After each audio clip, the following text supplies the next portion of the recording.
দেখুন, বলতে কোনো বাধা নেই। আজকে আমরা টপিকে রাখিনি ঠিকই, কিন্তু রাজ্যের স্বাস্থ্য দপ্তর ব্লাড ব্যাংক সম্পর্কে যা ডিসিশন নিচ্ছেন, যা সিদ্ধান্ত নিচ্ছেন, তাকে আমরা সম্মান না জানিয়ে কিন্তু পারছি না।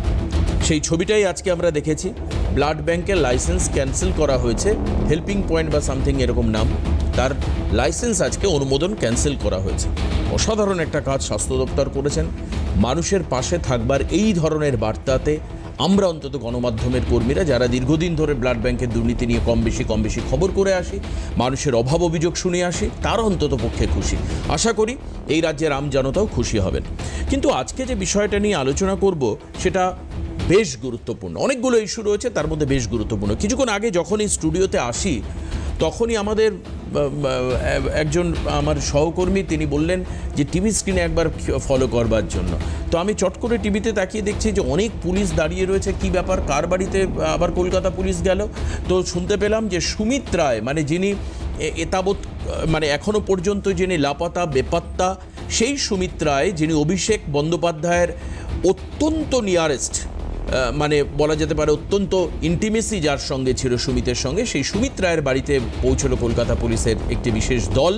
এবং আজকে যেটা আমি শুনতে পারলাম, আমি পরে রিপোর্টারকেও কথা বলেছিলাম যে তারা নাকি গ্রেপ্তারি পরোয়ানা নিয়ে গিয়েছেন। অর্থাৎ আজকে যদি তারা সুমিত রায়কে পান তাহলে অবশ্যই তারা সেখানে তাকে গ্রেপ্তার করতে পারবেন। অন্ততপক্ষে কোর্টের নির্দেশ কিন্তু এরকমটাই ছিল। কিন্তু সেই সুমিত রায় কোথায়, এটা একটা বড় প্রশ্ন। সুমিত রায় কোথায়, এটা অত্যন্ত কালীঘাট ঘনিষ্ঠ মানুষেরাও দিতে পারছেন না। অর্থাৎ কার্যত একেবারে নিরুদ্দেশ সুমিত রায়কে পাওয়া গেলে আরও অনেক তথ্য সামনে আসবে তৃণমূল জমানার, এরকমটাই মনে করছেন অনেকে। কালীঘাটের খবর হয়তো সুমিতের কাছে কম থাকতে পারে, কিন্তু ক্যামাক স্ট্রিটের বিস্তারিত সুমিতের কাছে আছে। এটাই হয়তো বলবে নীলাঞ্জন কিছুক্ষণ পরে, যখন নীলাঞ্জনকে ইন্ট্রোডিউস করাবো, যে কালীঘাট নয় বরঞ্চ ক্যামাক স্ট্রিট সম্পর্কে একাধিক তথ্য। এই যে টিভি স্ক্রিনে যাকে দেখছেন, অভিষেক বন্দ্যোপাধ্যায়ের বাল্যবন্ধু, পরবর্তীকালে সচিব পর্যায়ে, মানে ব্যক্তিগত স্তরে সচিব পর্যায়ে তিনি থাকেন। এবং আমরা জানি যে সুমিত রায়ের কাছ থেকেই, অন্ততপক্ষে মিডিয়ার বন্ধুরা তো জানেনি, যে কোথাও অভিষেকের সঙ্গে মিট করতে গেলে আমাদের পাশাপাশি বিভিন্ন রাজ্যে যখন সফর হতো, সুমিত সেক্ষেত্রে ক্লিয়ারেন্স দিতেন। অর্থাৎ সুমিতের ইয়েস মানে ইয়েস, নো মানে তো নো। এই বিষয়টা মাথায় রাখ। সেই সুমিত রায়কে আজকে খুঁজছে পুলিশ। ইভেন গ্রেপ্তারি পরোয়ানা নিয়ে তার বাড়িতে উপস্থিত হয়েছে রাজ্য পুলিশের একটি বিশেষ শাখা। কিন্তু আজকে প্রথম যেটা দিয়ে আমরা শুরু করব সেটা চমকে দেওয়ার মতো একটা ঘটনা। কি সেটা আমরা দেখতে পাচ্ছি যে দমদম এলাকায় আবারও সেই পুরনো চেনা ছবি। কি চেনা ছবিটা? দেখা যাচ্ছে যে প্রমোটারকে মারধর করা হয়েছে। একজন প্রমোটার যে বাড়ির কনস্ট্রাকশন করেন যিনি, সেই প্রমোটারকে মারধর করা হয়েছে। আমরা সেই ছবির ফুটেজ আপনাদেরকে দেখাচ্ছি। সেই ছবিতে খুব পরিষ্কার হয়ে যাচ্ছে যে দমদম এলাকায় প্রমোটারের অফিসে ভাঙচুর তাণ্ডব। অমরনাথ সিং বলে যে প্রমোটার, তাকে মারধর করা হয়, তার শরীর একাধিক জায়গায় আঘাত লেগেছে। তোলাবাজির অভিযোগ দমদম এলাকায়। আপনাদের মনে প্রশ্ন আসতে পারে যে তাহলে আগের জমানায় যে ছবি দেখতাম তৃণমূল জমানায়, এই জমানায় তো একই ছবি আমরা দেখতে পাচ্ছি। একই ছবি, প্রমোটারদের উপর দুষ্কৃতীদের তোলাবাজিদের তাদের রাত চলছে, প্রমোটারকে মারধর করা হচ্ছে। কিন্তু এই ঘটনায় ডিফারেন্স সেটা হচ্ছে এই যে ছবিটা একটু বড় করে দেখাই। একদিকে আমরা সিসিটিভিটা তুলে দিই। যে ছবিটা দেখতে পাচ্ছেন, এই ভদ্রলোক তিনি হচ্ছেন অরিজিৎ বক্সি। এই অরিজিৎ বক্সি হচ্ছে দমদম কনস্টিটিউয়েন্সি অ্যাসেম্বলির, তিনি হচ্ছে মানে অ্যাসেম্বলি কনস্টিটিউয়েন্সি, তিনি হচ্ছেন মাননীয় এমএলএ বিধায়ক মহাশয়। তিনি প্রমোটারের সঙ্গে দেখা করতে গিয়েছেন। গতকাল রাত্রেও তিনি তাকে বারবার ফোন করেছেন। আমি তৃণমূলের মানে সেই সময়, মানে গত শাসকের সময় তৃণমূলের একজন নয় একাধিক জনকে আমি ফোন করেছি। আমি বললাম যে আপনাদের কি অভিযোগ রয়েছে অরিজিৎ বাবুর এগেনস্টে? তো বললেন যে না, উনি তো রাত্রে অনেকবার ফোন করেছেন এই প্রমোটারকে। তাহলে দুষ্কৃতীদের বিরুদ্ধে কি ব্যবস্থা নেবে এই সরকার? আর সেটা জানবার জন্য এই যে যারা এই জমানাতেও নব্য বিজেপি বলে তোলা তুলছে, এই নব্য বিজেপির অ্যাকচুয়াল আইডেন্টিফিকেশন কি? পুলিশ কি তাদের আইডেন্টিফাই করতে পারছে? ওয়ারাস পার্টি কি বলছে, অর্থাৎ বিজেপি পার্টি কি বলছেন বিধায়ক, অর্থাৎ দমদম বিধানসভার বিধায়ক? এগুলো জানা খুব দরকার। যে ছবিটা আমরা দেখতে পাচ্ছি এটা হাসপাতালে ভিজিটের ছবি। আজকে বিকেলের দিকে স্থানীয় বিধায়ক, যিনি ওই লোকাল কনস্টিটিউয়েন্সি অ্যাসেম্বলি কনস্টিটিউয়েন্সির বিধায়ক, তিনি গিয়েছিলেন দেখতে। এবং গতকাল থেকে বারবার তিনি ফোন করে ঘটনার খোঁজ খবর নেন। আজকে আমরা কথা বলেছিলাম রাজ্যের মন্ত্রী পরিষদের দুই মন্ত্রীর সঙ্গে, দিলীপ ঘোষ এবং অগ্নিমিত্রা পল। এই ঘটনা সম্পর্কে, অর্থাৎ এই যে দুষ্কৃতীরাজ, আমরা দেখতে পাচ্ছি পাশে সিসিটিভিতে, দেখুন ছবি কিন্তু একেবারে পরিষ্কার, ছবিটা কিন্তু পরিষ্কার যে ঘটনা ঘটেনি, মিথ্যা ঘটনা, ছোট ঘটনা, উপেক্ষা করা যেতে পারে, নিজেদের মধ্যে গন্ডগোল, প্রমোটারের লোকেরা এই প্রমোটারকে মেরেছে, এইসব কথা বলেননি অরিজিৎ বক্সী অথবা বিজেপি পার্টি। গতকাল আমরা দিলীপ ঘোষ এবং অগ্নিমিত্রা পলের বক্তব্য একবার দ্রুত আপনাদেরকে শোনাই, তারপর আজকে যারা গেস্ট রয়েছেন তাদের সঙ্গে আমি পরিচয় করে দেবো। আসুন, দিলীপ ঘোষ কি বলছেন, রাজ্যের মন্ত্রী, অগ্নিমিত্রা পল রাজ্যের আরেক মন্ত্রী, মন্ত্রিপরিষদের সদস্য, কি বলছেন শুনবো। সুরক্ষা কমিটি এই জন্য আছে যে পার্টির শৃঙ্খলা কেউ ভেঙেছে কিনা, বাইরে কিছু করলে তার জন্য পুলিশ আছে, তারা দেখবে। আর আমাদেরও বক্তব্য যে আমাদের লোকেরা যদি এই ধরনের কোনো উল্টোপাল্টা কাজে যুক্ত হয়, সাধারণ মানুষের অধিকার আছে তার বিরুদ্ধে কমপ্লেন করা, পুলিশে কমপ্লেন করা, পার্টিকে জানানো, পার্টি তার ব্যবস্থা নেয়। অলরেডি 200-250 লোককে আমরা সাসপেন্ড করেছি এবং এই প্রক্রিয়া চলবে। আমাদের রাজ্য সভাপতি সাংগঠনিকভাবে he is the ultimate in our state. তিনি তো পরিষ্কার বলে দিচ্ছেন দল থেকে বের করে দেওয়া হবে এবং প্রবাবলি এক্সপেল করাও হয়েছে 2-3 জন, আমি যতদূর খবর আছে। সো আমরা তো কোনো আন্ডার দ্য টেবিল ডিলিং করি না। সামনে একটা কথা বলবো, ভিতরে বলবো না না তুলাবাজি করো, 70-30 হিসেবে 70 5 নম্বর সল্টলেকে পাঠিয়ে দেবে আর 30 তুমি রাখবে। এই ডিলিং গুলো আগের সরকারের মতো আমরা করি না, যেটা বলি সামনাসামনি মুখে বলি। আজকে সরকার এসছে, তার মধ্যে অনেকে আছে তারা ভাবছে যে আমি এটা করে এবার।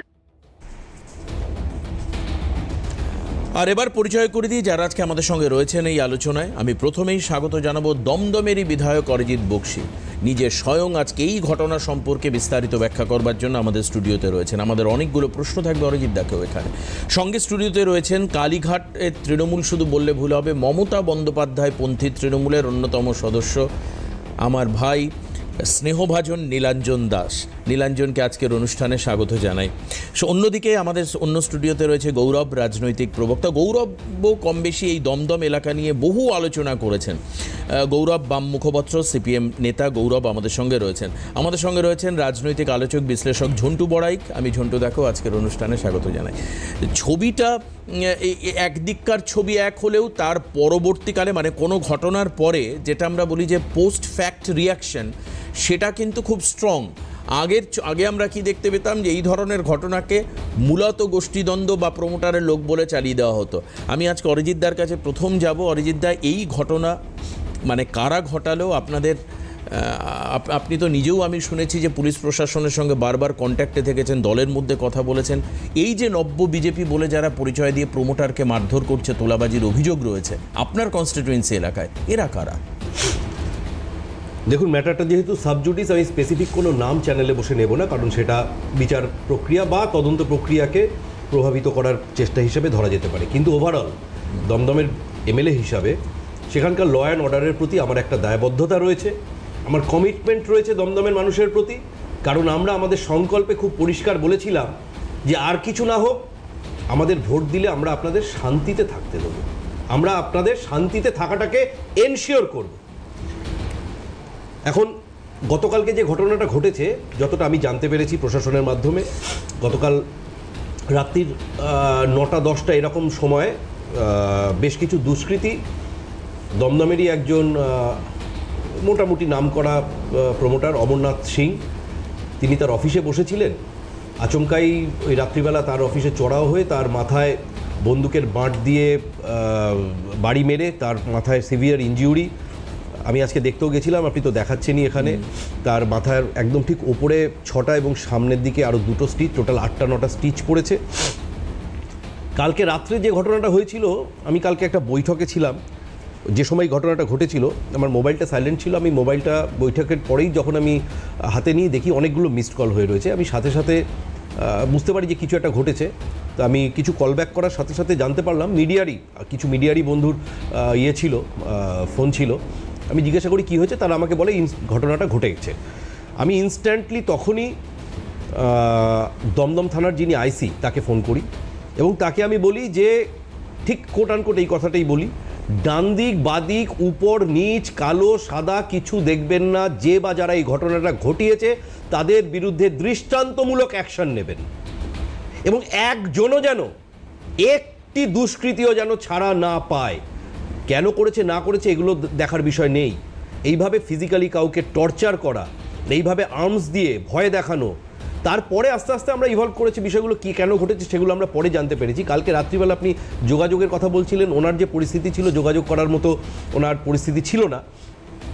লাকিলি আমার কাছে আবারও বলবো মিডিয়ার বন্ধুদের মাধ্যমেই ওনার একজন পরিবারের সদস্যের ফোন নাম্বার আমার কাছে পৌঁছায়। আমি সাথে সাথে তাকে ফোন করে আমি জানতে পারি তিনি এই ভদ্রলোকের অমরনাথ সিংয়ের ভাইপো হন সম্পর্কে। এবং এখানে এই অমরনাথ সিংয়ের পরিবারের খুব বেশি লোকজন থাকে না, ম্যাক্সিমাম ওনার পরিবারের লোকজন হরিয়ানার থাকে। তো যার সাথে আমার কথা হলো ওনার ভাইপোর সাথে কাল রাত্রিবেলা, আমি ওনাকে বলি যে আপনি নিশ্চিন্তে থাকুন।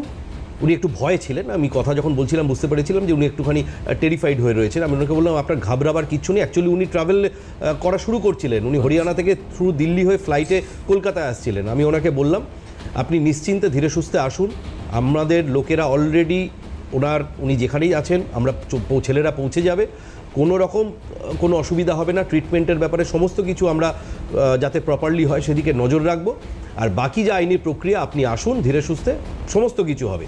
উনি আজ ভোরবেলাতেই চলে আসেন, এসে আমাকে ফোন করেন। আমি তখন ওনাকে একটাই বলি যে এবার আপনি সোজা থানায় যাবেন, যিনি ভিকটিম তার সাথে দেখা করুন, শুনুন কি হয়েছেন।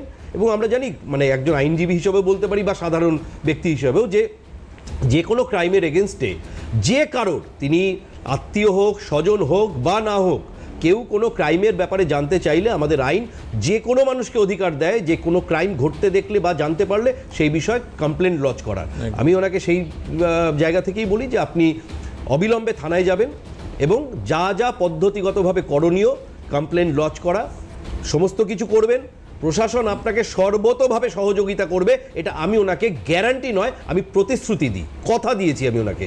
এবং আমি দমদম থানাকে সাধুবাদ জানাবো যে সত্যি খুব ফাস্ট ওনাদের কমপ্লেনের বেসিসে, আমি কমপ্লেন নাম্বারটা বলছি 252/226, 252/2026 যে কমপ্লেন, এই কমপ্লেনটা নিয়েও দু চার কথা বলা দরকার। এই কমপ্লেনের আমরা দীর্ঘদিন আগে দেখেছি যে তৃণমূলের সময় এফআইআর হওয়া তো দূরের কথা, কমপ্লেন জমা করার পদ্ধতিটা তাতেই মানুষের জীবন বেরিয়ে যেত। সবার আগে কমপ্লেন নিয়ে যাওয়ার পর ডিউটি অফিসার আগে সেই সোনার নিক্তি মাপার মতো করে আগে খুঁটিয়ে খুঁটিয়ে দেখতেন কি কি লেখা আছে, তারপরে একদম বাধ্যতামূলক হয়ে গেছিল। কারণ আমরা সাফারার, আমাদের কর্মীরা মার খেয়েছিল যখন, আমরা বছরের পর বছর সাফার করেছি এই জিনিসগুলো, যে ওই ডিউটি অফিসার তখন বলতেন দাঁড়ান মেজবাবুকে আগে দেখিয়ে নিতে হবে, উনি কি বলেন শুনে নি। মেজবাবু আসবেন 2 ঘন্টা পরে, মেজবাবু এসে দেখে টেকে বলবেন এ কি আবার এত কিছু এইভাবে লিখেছেন কেন, দাঁড়ান আগে বড়বাবুর সাথে কথা বলতে হবে। বড়বাবু তখন গেছেন বোধহয় রেস্টে, বড়বাবু ঘুমিয়ে টুমিয়ে এলে, মানে আপনি ধরুন 4 তারিখ থেকে আপনার যাত্রা শুরু করলে 5 তারিখ চলে যেত, আপনার এফআইআর লজ হতো না। কিন্তু বর্তমান প্রশাসন, শুভেন্দু অধিকারীর নেতৃত্বের প্রশাসন, শ্রমিক ভট্টাচার্যের নেতৃত্বে ভারতীয় জনতা পার্টি যে প্রশাসন নিয়ে এসেছে, 24 ঘন্টাও না 12 থেকে 14 ঘন্টার মধ্যে শুধু এফআইআরই করেনি, একজন অপরাধীকে অলরেডি অ্যারেস্ট করে ফেলেছে, আইডেন্টিফাইড হয়েছে বাকিরা, খুব তাড়াতাড়ি ম্যানহান্ট চলছে, খুব তাড়াতাড়ি অপরাধীরা অ্যারেস্ট হবে এটা সুনিশ্চিত। সাথে যে জিনিসটা খুব উল্লেখযোগ্য, শুধু এফআইআর করা না, আমরা তৃণমূল জমানায় দেখেছি এফআইআরটা এমনভাবে করতো খুব তাড়াতাড়ি 2 দিনের মধ্যে ড্যাং ড্যাং করে বেল নিয়ে বেরিয়ে চলে আসতো। আমি আপনাকে ধারাগুলো বলছি বিএনএসের, আমি যদি আইনজীবী কিন্তু আমার তো আইপিসিতে পড়াশোনা, আমি একটু ম্যাপিং করে নিতে হয় আমাকে। যেমন 109 ধারা ইনক্লুড করা হয়েছে, যেটা আগে ছিল 307 attempt to murder non bailable, 308 extortion non bailable, এবং তার সাথে তো কমন ইন্টেনশন 35 রয়েছে, যেটা আগে 34 ছিল, এবং 25-27 আর্মস অ্যাক্টও দেওয়া হয়েছে। অর্থাৎ যত রকম নন বেলেবল সেকশন এক্ষেত্রে প্রযোজ্য প্রত্যেকটা দেওয়া হয়েছে, প্রতিটি। এটাই পার্থক্য বিগত প্রশাসন এবং বর্তমান প্রশাসনের মধ্যে।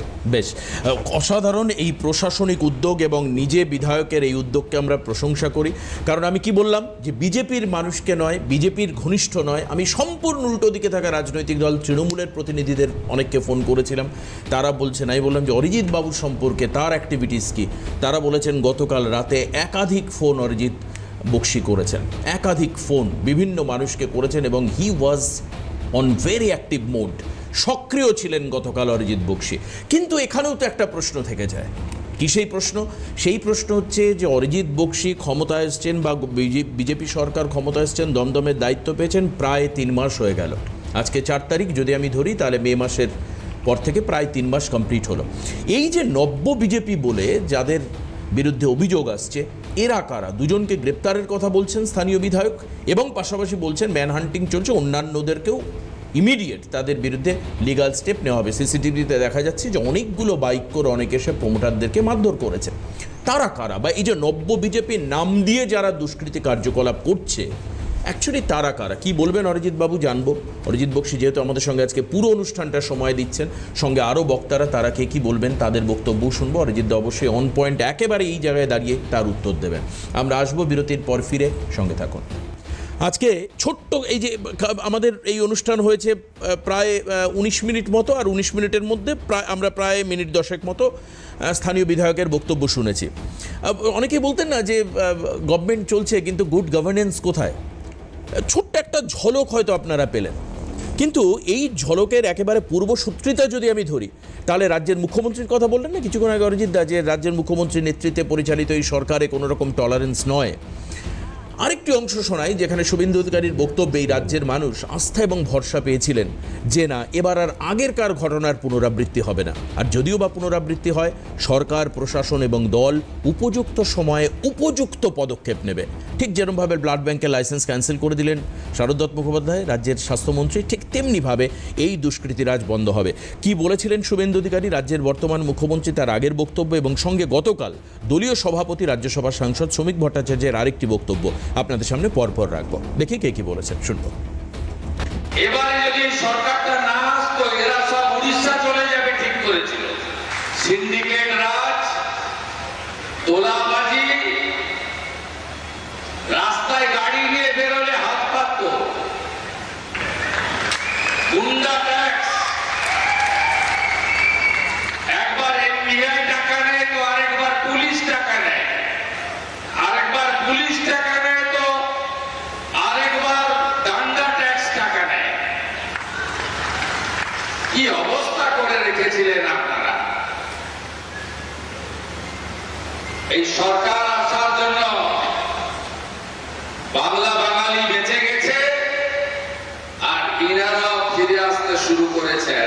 কোনো তোলাবাজির অভিযোগ নেই, এরকম কোনো ঘটনা আমাদের গোচরে নেই যে কেউ স্পেসিফিক্যালি বলেছে এই নেতা, এই বিধায়ক, এই মন্ত্রী, এই সাংসদ বা এই দলের সাংগঠনিক পদে থাকা কেউ এভাবে টাকা তুলেছে, এরকম অভিযোগ নেই। কিন্তু একটা অভিযোগ আছে যে কিছু কিছু জায়গায় কিছু মানুষ যাচ্ছেন, 4 ঘন্টার বিজেপিও তার মধ্যে আছে। কয়েকটি ক্ষেত্রে একটি দুটি জায়গায় নিচু তলায় কিছু বিচ্যুতি আছে, সেগুলোকে পার্টিগতভাবে আমরা ঠিক করার চেষ্টা করছি এবং অত্যন্ত কঠোর হাতে আমাদের মুখ্যমন্ত্রী শুভেন্দু অধিকারী প্রথম দিন থেকে এর বিরুদ্ধে ব্যবস্থা নিয়ে চলেছেন। খুব স্বাভাবিকভাবেই দল ব্যবস্থা নিচ্ছে এবং আজকে দিলীপ ঘোষ যে কথা বলেছেন যে 200 থেকে 250 জনকে অলরেডি দল থেকে বাইরে বার করে দেওয়া হয়েছে, সেই ক্ষেত্রে জিরো টলারেন্স। আমি নীলাঞ্জনের কাছে যাওয়ার আগে বারবার করে বলছি যে তৃণমূল কি বলেছে ঘটনার পর, তৃণমূল কি বলেছে, আসুন একবার দ্রুত শোনাই তৃণমূল মুখপত্র তিনি কি বলছেন। একটা কথাই বলতে চাই যে দমদমের মানুষ অনেক ভরসা করে আপনাকে ভোট দিয়েছে, সেই জায়গায় দাঁড়িয়ে যদি আপনি নীরব থাকেন, আমি শুনেছি আপনি ফোন করে খবর নিয়েছেন যে যাকে মারধর করা হয়েছে, কিন্তু আমি এটা আশা করব যে আপনি একজন প্রশাসনিক প্রধান দমদমের, সেই জায়গায় দাঁড়িয়ে আপনি নিরপেক্ষভাবে যারা এই দুষ্কৃতিমূলক কাজকর্ম করছে বা বিজেপির নাম করে যারা তোলাবাজি এবং মারধর করে একটা শান্ত দমদমকে অশান্ত করার চেষ্টা করছে, তাতে তো আখেরে আপনার মতন যে ভদ্রলোক, আপনার মতন ভদ্রলোকেরই সেটা লস হচ্ছে। আমি জানি না যে এই ব্যাপারে কড়া পদক্ষেপ প্রশাসন নিচ্ছে কি নিচ্ছে। নীলাঞ্জন, যে কালচারটা তোমাদের সময়কার সরকারকে প্রতিদিন যন্ত্রণা দিত, সেই কালচারে দেখো তোমাদের তৃণমূলের লোক বলছেন যে ভদ্র মানুষ, তাকে তার কনস্টিটিউয়েন্সির মধ্যে দাঁড়িয়ে এই ধরনের ঘটনা ঘটানো হচ্ছে, এবং তৃণমূলের মুখপত্র তিনি বলছেন যে বিজেপির নাম করে যারা তোলা তুলছে, এবং তুমি রেসপন্সটা দেখো, বলছেন যে আপনি শুনেছি, তৃণমূলের মানুষ বলছে, তো তৃণমূলের মুখপাত্র মানে তৃণমূল করেন, মমতাপন্থী তৃণমূল করেন, খানিকটা অভিষেক বন্দ্যোপাধ্যায়ের বিরুদ্ধে কথা বলেন। আমার কথা হচ্ছে তোমার কাছে এটাই জানতে চাওয়ার যে এই যে সিস্টেমেটিক পরিবর্তন হচ্ছে এটাকে তুমি কিভাবে দেখবে, আর এই যে দুষ্কৃতি রাজ গতকাল ঘটেছে সেই সম্পর্কেই বা তোমার মতামত কি হবে? দুষ্কৃতি রাজটা কমলো কোথায়? যদি এইরকম একটা ঘটনা আমরা চোখের সামনে দেখতে পাচ্ছি, যেখানে কিনা বন্দুকের বাট দিয়ে একজন প্রমোটারকে মারতে যাওয়া হচ্ছে, এবং অবশ্যই সেখানে এক্সটর্শন করতেই তারা গেছে, যেই গিয়ে থাকুক। এবার এখানে এখন শুনছি যে 200-250 জনকে নাকি পার্টি থেকে সরিয়ে দেওয়া হয়েছে কিছুদিনের মধ্যে। এখানেও যারা আছে তাদের সাথেও বিজেপির লিঙ্ক এস্টাবলিশড, এবং আমি যেটা মাননীয় মন্ত্রী অগ্নিমিত্রা পাল বললেন যে কাকে নাকি বহিষ্কারও করা হয়েছে। তো এবার আমার কথা হচ্ছে, যদি বহিষ্কার হয় তার মানে তারা বিজেপিতেই ছিল, তো তার দায়িত্ব বিজেপি তো অস্বীকার করতে পারে না। না এক্স্যাক্টলি, তার মানে তারা বিজেপি, যদি তার মানে তারা 4 ঘন্টার বিজেপি কি করে হয়? কারণ মাননীয় শ্রমিক ভট্টাচার্য তিনি বলেছিলেন যে এই সময় পার্টিতে কাউকে নেওয়া হচ্ছে না, নিয়েছেন তারা সর্বমোট বোধহয় 3 জনকে, আমাদের 3 জন রাজ্যসভার সাংসদদের, বাকি আর কাউকে তো নেওয়া হয়নি। তো তাইলে তাদের দায়িত্ব বিজেপি আগ বাড়িয়ে নেবে কেন? তার মানে এরা বিজেপিরই কর্মী। এক, তো সেখানে মাননীয় বিধায়ক, নবনির্বাচিত যিনি বিধায়ক, তিনি একজন মানে দক্ষ একজন অ্যাডমিনিস্ট্রেটর হিসেবে তার যেটা করণীয় সেটা তিনি করেছেন, সেটার জন্য আমি তাকে নিশ্চয়ই তাকে সাধুবাদ জানাবো। যে ঠিক যেরকমটা সৌরভপ্রিয়দাও বললো, আমি একই কথা বলবো। কিন্তু পুলিশ প্রশাসন তারা কি করছিল? তারা কি ঘুমাচ্ছিল নাকি? আপনি বলতেই পারেন, আপনি আগের জমানার কথা টেনে বলতেই পারেন। তো তাহলে যতক্ষণ না একজন শাসক দলের নেতা গিয়ে তাদেরকে লাইসেন্স দিচ্ছেন যে যাও গিয়ে এদের বিরুদ্ধে তুমি রং না দেখে কাজ করো, ততক্ষণ কি পুলিশ কি নড়ে চড়ে বসবে না?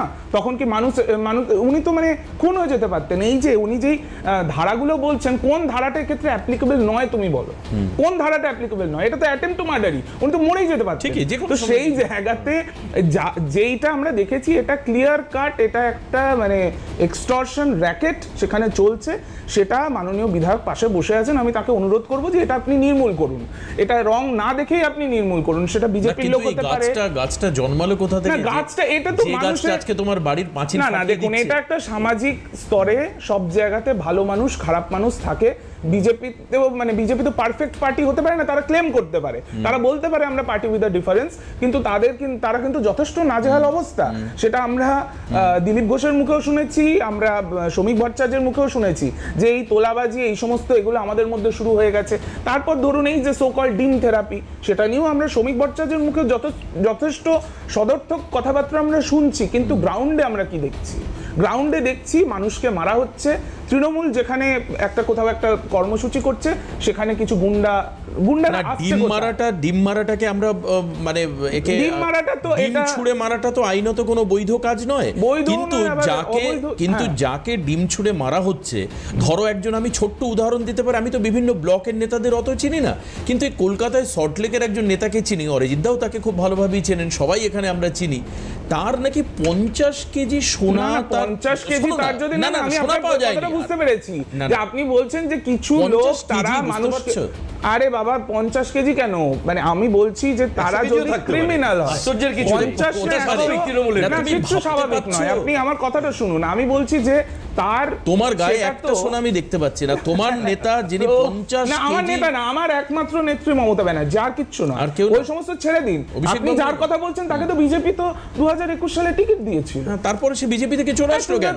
যখন সে নিঃশ্বাস নিতে পারছিল না তার জন্য বেরিয়ে আসলো। কিছু নিঃশ্বাসের ব্যাপার না, সে অতিরিক্ত মাইলেজের কোনো জায়গা নেই ভাই, ছিল বিধাননগরে, তাই জন্য সে আবার পরবর্তীকালে মমতা ব্যানার্জির কাছে চলে এসেছে। এইটা আমি এগ্রি করি। তুমি ভাবো না, তুমি আমাকে বলো যে এমন কোন লোককে আছে তৃণমূলে, তুমি আমার এই প্রশ্নটার উত্তর দাও না।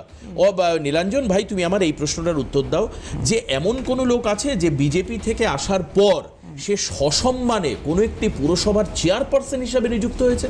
আছে কেউ তোমাদের সারা বাংলায় কেউ আছেন? আমি নাও জানতে পারি ভাই, তুমি আমায় বলো। এস্টাবলিশ নেতা, এটা নিয়ে তো কোনো অস্বীকার করার বিষয় নেই। এস্টাবলিশ নেতা মানে তিনি মানি মেশিন, এই যে মানি, এগুলো কবে উদ্ধার হয়েছে? মেশিন, উনি মেশিন, এই সময় জিনিসটা উদ্ধার হয়েছে এবং সরকার রাইটলি তার বিরুদ্ধে অ্যাকশন নিচ্ছে। আমরা তো কেউ বলিনি যে আপনারা বলবে, বলার জায়গাই তো না। তোমার সরকার কেন নেয়নি ভাই? তখন তো পাওয়া যায়নি জিনিসটা, যেই সময় জিনিসটা উদ্ঘাটিত হচ্ছে তখন জিনিসটার অ্যাকশন হবে, এটা আচ্ছা। সরকার একটা সরকারের মতো চলে। আচ্ছা। যে কোনো সরকার ইজ আ কন্টিনিউয়াম, এটা বুঝতে হবে। তো সেই ধারাবাহিকতা অনুযায়ী কাজ হচ্ছে। আর আপনি বারবার যেটা বলছেন যে মমতা বন্দ্যোপাধ্যায় মুখ্যমন্ত্রী থাকাকালীন অ্যাকশন হতো না, এটা একদম বাজে কথা। মমতা ব্যানার্জি যেই জিনিসটা তার গোচরে যেত তিনি বলতেন যে সবার আগে অ্যাকশন না। তিনি আমরা একের পর এক আমরা প্রশাসনিক বৈঠকে যেটা তিনি পাবলিকলি করতেন, এখন তো পাবলিকলি হয় না, তখন যেটা পাবলিকলি হতো আমরা বারবার আমরা দেখেছি মমতা বন্দ্যোপাধ্যায়ের নির্দেশে কেন ভাই নীলাঞ্জন, এটা তো ঠিক। আপনার কথার সাথে আমি একমত যে মমতা ব্যানার্জির নির্দেশে কেন হবে, পুলিশের প্রোটোকল অনুযায়ী পুলিশ কাজ করবে। ঠিক যেরকম আগের দিন যখন একজন প্রমোটারকে একজন বিজেপির দুষ্কৃতী গিয়ে মারছে, তখন তো পুলিশের সেটা না কোথাও বিজেপির দুষ্কৃতী কোথাও আইডেন্টিফাইড হয়নি। ইনি কে? কোথাও বিজেপির দুষ্কৃতী আইডেন্টিফাইড হয়নি। তাইলে অগ্নিমিত্রা পাল বললেন কেন? দুষ্কৃতী বললেন এই ভদ্রলোক কে? বিশ্বজিৎ রায়, টিকি রাজু, এটা কে? সে কোন টিকি রাজু আর যেই হোক, কিন্তু সে যে আপনি বলতে পারবেন এইসব এগুলো নিয়ে আপনারা 15 বছর জীবন কাটিয়েছেন, এগুলো আপনারাই বলতে পারবেন। আপনাদের কিন্তু না হলে তাহলে এখন সে বিজেপির নাম করে কি করে তোলাবাজি করতে পারে? নাম তো করতে পারে ভাই, না নাম করতে না, সেখানে মাইন্ড ইউ সেখানে দুজন মাননীয় মন্ত্রী বলছেন যে এদেরকে পার্টি থেকে ছেটে ফেলা হচ্ছে, নিচু স্তরে কিছু বিচ্যুতি। ক্লিয়ারলি আমি এগুলো শুনলাম আপনাদের প্রতিবেদন থেকে।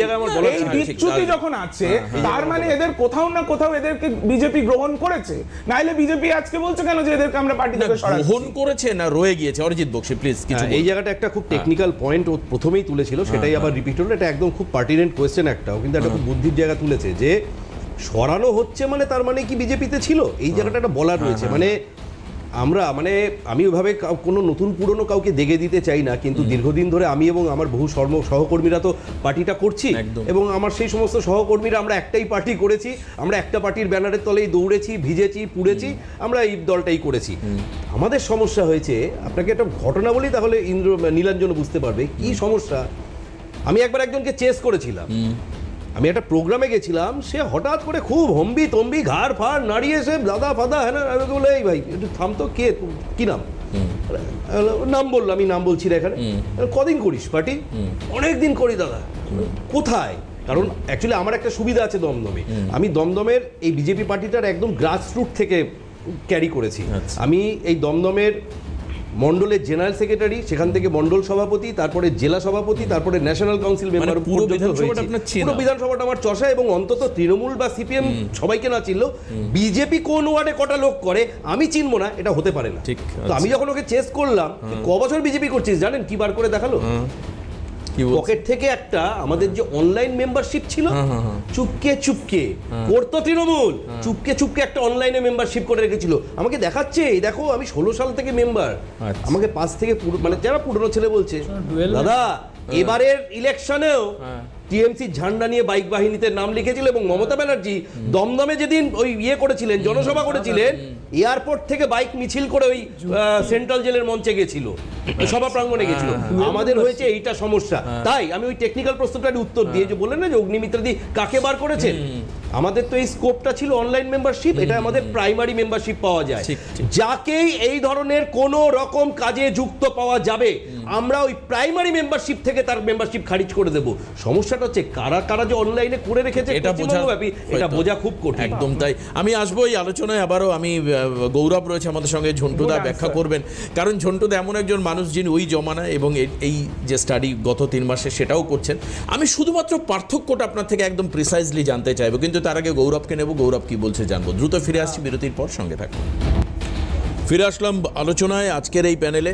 গৌরবের কাছে যাব। গৌরব, বামেরা শাসন করেছে, তার আগে 77-এর আগে কংগ্রেস শাসন করেছে, বামেরা 77 থেকে 2011, 2011 থেকে 2026 পর্যন্ত তৃণমূল, 2026 থেকে বিজেপি শাসন করছে।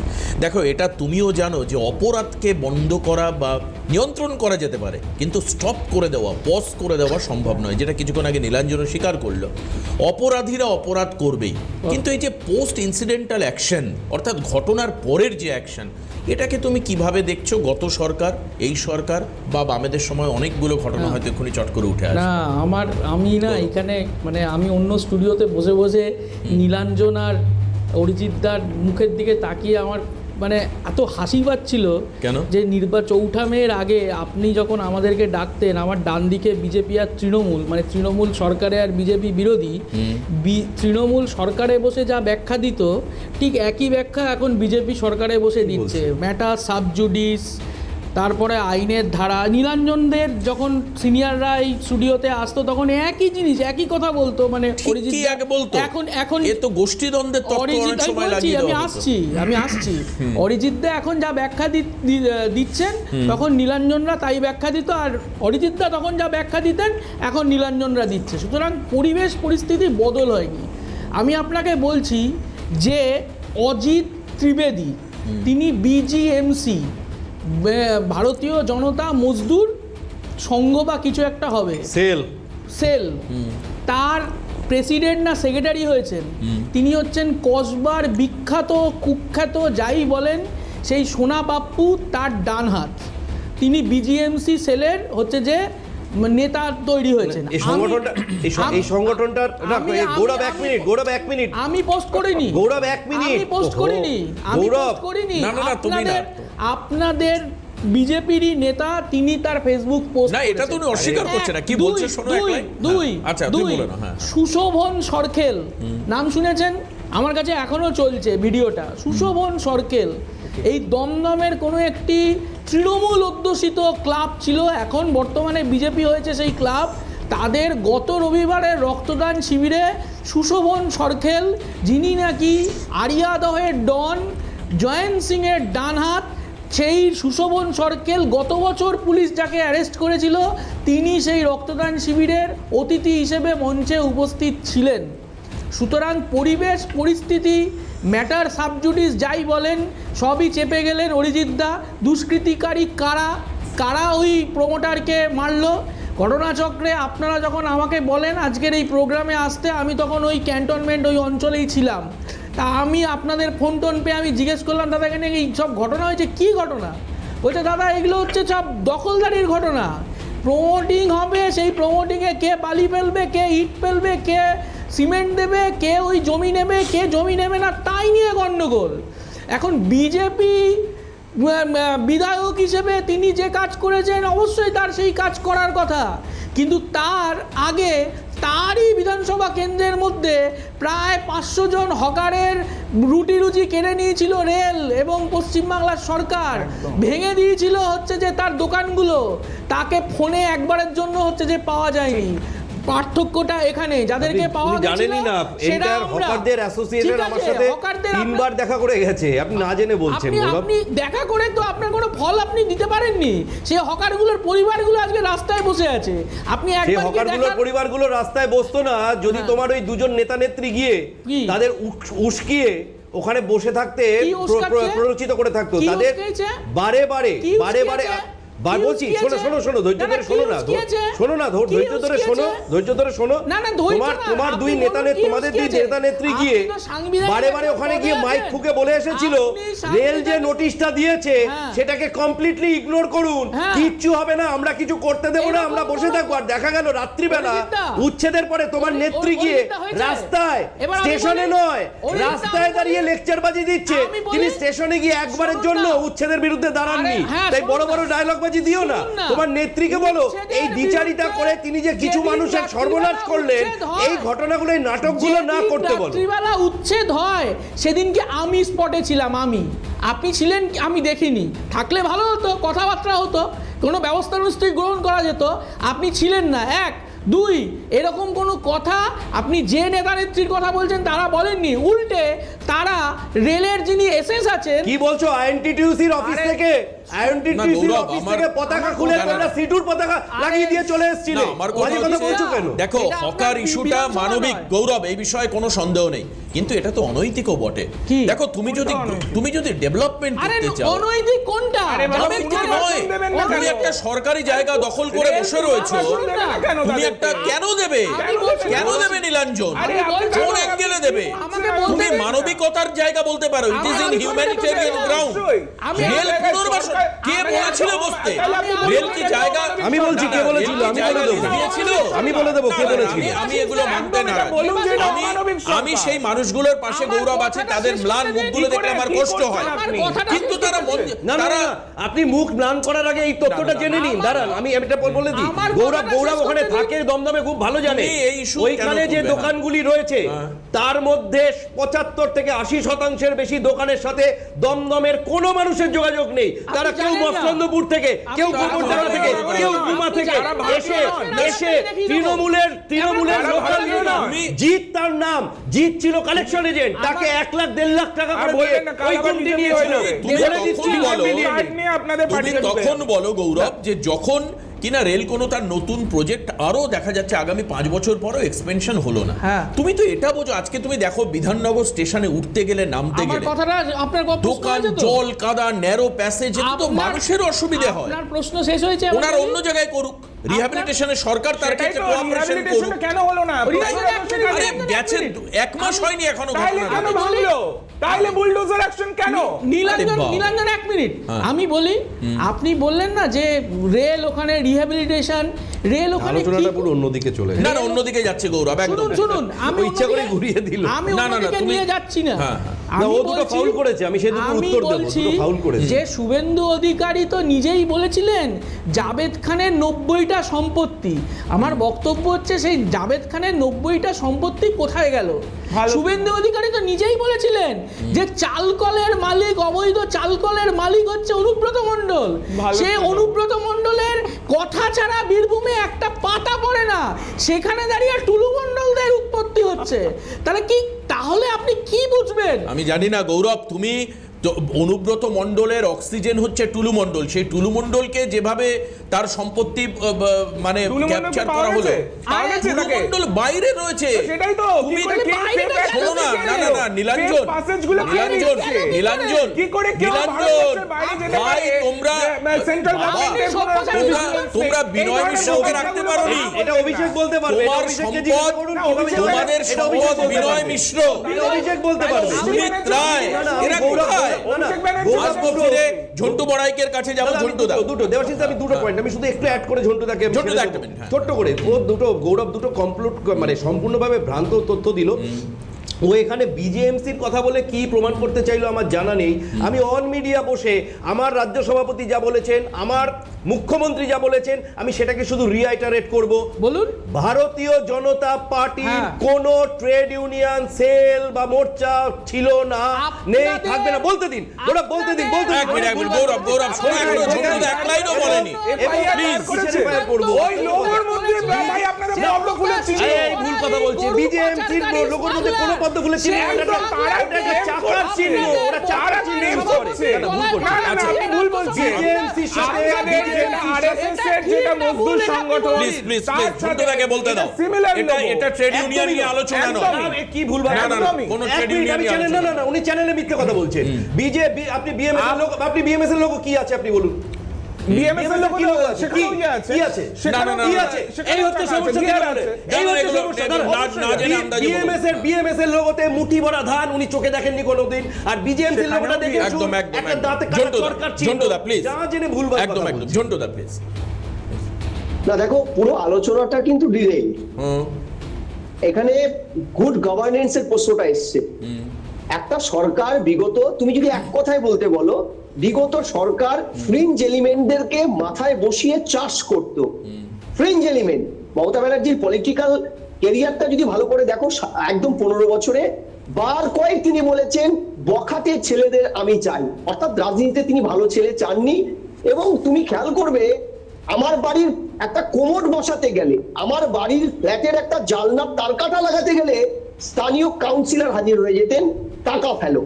এবং কোনো একজন কাউন্সিলরকেও কোথাও তুমি দেখবে না সেই সময় শাসক দলের সর্বোচ্চ নেত্রী বা অন্য কোনো নেতা নেত্রী কিংবা এই অরিজিৎ বাবুর মতন কোনো একজন বিধায়কও পর্যন্ত শাসিয়ে বলেছে এটা সরকারের পলিসি নয়। আজকে সরকার যে একটা নীতি তৈরি করেছে, যে নীতিটা তারা 3 বছরে এই যে দুরারোগ্য গ্যাগলিনের রূপ নিয়েছে, তৃণমূলের সময় 15 বছর এবং সিপিএম এর সময়ও আমরা দেখেছি শেষের 10 বছরে সিন্ডিকেট কিন্তু পশ্চিমবঙ্গে ভয়ানক রূপ নিয়েছিল। অটো সিন্ডিকেট, তখন টোটো ছিল না। অটো সিন্ডিকেট থেকে শুরু করে এই যে বালু মজদুরি সিন্ডিকেট, ওটা কিন্তু সেই সময় ভয়ানক রূপ ছিল, সেখান থেকে শুরু করেছে মমতা বন্দ্যোপাধ্যায়।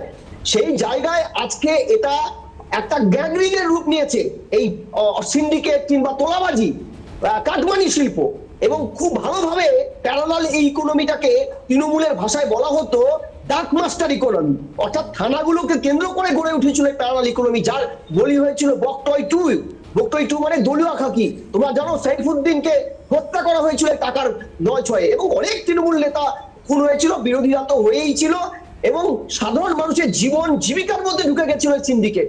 আজকে বর্তমান শাসকের এই একটা বড় অংশ জামা পাল্টে, মাননীয় বিধায়ক সঠিক কথা বলেছেন, সর্বোচ্চ নেতারা বারবার বলছেন, সতর্ক করছেন, তারা বারবার বলছেন এই ধরনের ফ্রিঞ্জ এলিমেন্টকে তারা বের করবে রাজ্যবাসীর স্বার্থে, সঠিক একটা পদক্ষেপ। কিন্তু আমি এখানে একটা জিনিস অ্যাড করি, দেখুন এখানে পুলিশের ভূমিকাটাও কিন্তু বড় একটা।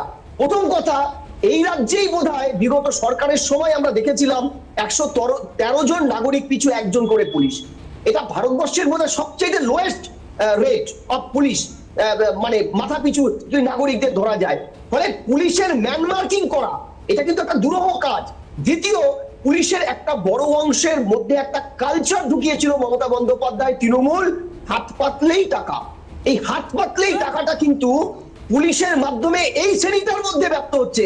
ফলে আমি মাননীয় বিধায়কের ভূমিকা প্রশংসা করে শুধু একটাই রিকোয়েস্ট করব, এই সংস্কৃতিটা যদি বন্ধ না করা যায়, এই সংস্কৃতিটা কিন্তু বাংলার অর্থনীতি, বাংলার সমাজ প্রত্যেকটার সাথে রিলেটেড, এবং সর্বোপরি তাদের অস্তিত্বের সাথেও। আমি একটা উদাহরণ আপনাকে জন্টুদা দিতে পারি। পাইকপাড়ার আজকে একটা অভিযোগ এসছে, আমি দেখাই জাস্ট, নীলাঞ্জনও দেখুক, যেখানে বাড়ির মালিক বলছে 86 সাল থেকে আমি মামলা লড়ছি, আর তৃণমূলের জমানায় আমার জমিতে আমার নাকের ডগায় দেখুন যে প্রমোটার, তার নাম হচ্ছে শেখ সোহেল। এই শেখ সোহেল উমেশ গোয়েঙ্কাকে উপেক্ষা করে সে তার কনস্ট্রাকশন তৈরি করেছে। আজকে সেটা ইলিগাল হয়েছে, 27 জন ওখানে থাকতো, তাদেরকে বার করে দেওয়ার জন্য পুলিশ গিয়েছিল। কি বলেছেন জমির মালিক উমেশ গোয়েঙ্কা, বিরতির পরে ফিরে এসে আপনাদেরকে শোনাবো। দ্রুত ফিরে আসছি, সঙ্গে থাকুন। হয়েছে তো, মানে ফ্ল্যাট যখন হচ্ছে আপনি জানতেন না? জানানো হয়নি? জানানো হয়নি। আচ্ছা, সেই সময় তো তৃণমূলের রাজ চলছিল। হ্যাঁ, তৃণমূল রাজ চলছিল। তাহলে কি মানে না জানিয়েই রমরমিয়ে তখন প্রমোটার রাজ চলছে? একদম একদম তাই তো। এখন যে নতুন সরকার এসছে, কতটা ভরসা রাখছেন? পুরো ভরসা রাখছি। সেই জন্যই কি আপনি কোর্টে দ্বারস্থ হয়েছে? হ্যাঁ, সেই জন্যই হয়েছি। কোর্ট অর্ডারও দিয়েছে, জুন মাসে অর্ডার পেয়েছি আমি, জুলাই মাসে এই আগস্টের ডেট পেয়েছি, আজকে এভিকশন নোটিশ ডেট পেয়েছি। তো এই দেখো নীলাঞ্জন, একটা ছোট্ট এক্সাম্পল। তৃণমূলের সময়ে জমির মালিককে মানে উপেক্ষা করে, কোর্ট কেসকে উপেক্ষা করে শেখ সোহেল কনস্ট্রাকশন তৈরি করে দিল। কিচ্ছু করেনি সেই সময় তৃণমূল সরকার। না না, কমপ্লেন কেন করেনি? কনস্ট্রাকশন শুধু হয়েছে তা নয়, 27 জনের কাছে ডিস্ট্রিবিউশন হয়ে গেছে। তারা যখন আজকে তাদের অ্যাপার্টমেন্ট বেআইনি হয়েছে, তারা কিন্তু রাস্তায় দাঁড়াচ্ছে। কমপ্লেন করেনি কেন? কার কে কমপ্লেন? এই তো ইনি তো বললেন যে আগে কিছু কমপ্লেন করা হয়নি, এখন উনি গেছেন কোর্টে। তো তখন যদি কমপ্লেন করে লাভ পাননি ভাই, উনি কমপ্লেন করে ঝন্টুদা এই যে কেন? হ্যাঁ ঝন্টুদা প্লিজ বলছেন জানানো হয়। আমি অ্যাড করি একটা প্রমোটার ছবি দেখাচ্ছ। আমি শিলিগুড়িতে রামকৃষ্ণ মিশন, যে রামকৃষ্ণ মিশনকে ভারতের আত্মার মিলন বলা হয়, যে রামকৃষ্ণ মিশন 279টা ভারত সারা পৃথিবীতে 279টা সেবামূলক প্রতিষ্ঠান, সেই রামকৃষ্ণ মিশনের জমি দখল হয়েছিল তৃণমূলের সময়। সেই সময় রামকৃষ্ণ মিশনের সচিব শিলিগুড়ির স্বামী শিব প্রেমানন্দ মহারাজ এফআইআর করেছিল। ভোর 5:25 তাকে কিডন্যাপ করা হয়েছিল এই তৃণমূল মদতপুষ্ট গ্যাং, জমি লুটেরা গ্যাং, যারা রামকৃষ্ণ মিশনে জমি লুট করেছিল। উল্টো তার এফআইআর তো কোনো ব্যবস্থাই নেয়নি পুলিশ, এই ভক্তিনগর থানা। উল্টো এই যে যারা জমি দখল করেছিল তৃণমূল মদতপুষ্ট সেই জমি লুটেরারা, তারা 6:25 পাল্টা এফআইআর করলে মহারাজের বিরুদ্ধে ব্যবস্থা হয়। আমি তোমাকে এইটা দেখালাম যে আজকে এই রকম অবস্থা ছিল তৃণমূলের সময়, যে রামকৃষ্ণ মিশন ইসকনকেও এরা ছেড়ে দেয়নি। এফআইআর কপিটা আমার কাছে আছে, যদি স্পষ্ট চাও আমি একটা কপিও তোমাকে দিতে পারি। মহারাজ এফআইআর করলেন, কিডন্যাপ হয়ে মুক্ত হওয়ার পরে 5:25 তার এফআইআর অ্যাকশন হলো না। অথচ যিনি লুট করলেন, যিনি অপহরণ করলেন, তার এফআইআরটা 6:25 নিয়ে এক করলো পুলিশ। এটা ছিল জমি লুটেরাদের তৃণমূলের একটা মডেল। সেই মডেলের সরকার একটা ব্যবস্থা, এমনকি সিএম একটা স্টেটমেন্ট দেয়নি সেই সময়, রামকৃষ্ণ মিশন নিয়ে একটা স্টেটমেন্ট দেননি। প্রমাণ লাগবে, তোমার চ্যানেলে বারবার প্রোগ্রাম করেছে এই যে এফআইআর কপিটা। ফলে এখানে নীলাঞ্জন এগুলো কথা বলছে, শাসকের গুড গভর্নেন্সের প্রতিশ্রুতি মমতা ব্যানার্জি পালন করেনি, বরং নটোরাইজ ক্রিমিনাল তাকে দলের মাথায় বসিয়েছে, তাদের দ্বারা দলটাকে চালিয়েছে, সরকার চালিয়েছে। তাই ওই সেক্টর 5-এ শিল্প সম্মেলনে একজন শিল্পপতিকে দাঁড় করিয়ে রেখে মমতা ব্যানার্জিকে বলতে হচ্ছিল, ওই যে কিরাম যেন ওদের আরে আমাদের শওকত মোল্লার সাথে আরেকজন ছিল, সেই তাকে বলতে হচ্ছে তুই দেখিস যেন উনি শিল্পায়নটা করতে পারে। অর্থাৎ পুলিশের প্রতি তার কোনো ভরসার জায়গা ছিল না, নটওয়াইজ ক্রিমিনালদের উপরে ভরসা ছিল। তাই শওকত মোল্লাকে বলতে হচ্ছে, শওকত মোল্লা এমএলএ ছিলেন, এমএলএ এর ভূমিকা আছে বই কি এটা ছিল তৃণমূলের রাজত্ব। কি বলছেন আপনি? নীলাঞ্জন মনে আছে শওকত মোল্লা একটা বাস স্ট্যান্ড চেয়েছিল, তিনি বলেছিল তুই বাস স্ট্যান্ডে কি করবি? বিধায়ককে বলছে একজন পুলিশ মন্ত্রী তুই তো বোম বানাস ওখানে। এই ছিল তোমাদের জঙ্গল রাজত্ব, তোমাদের জঙ্গল রাজত্ব। এটা কি বলেছে জঙ্গল রাজত্ব। এবং ওইখানে আপনি আপনার না ওখানেই পিনটা আটকে গেছে একটা লাইন, এখনগুলো দেখতে পাচ্ছেন না। আমি কথা বলবো, আচ্ছা একটা মিনিট, তুমি একসঙ্গে উত্তর দাও।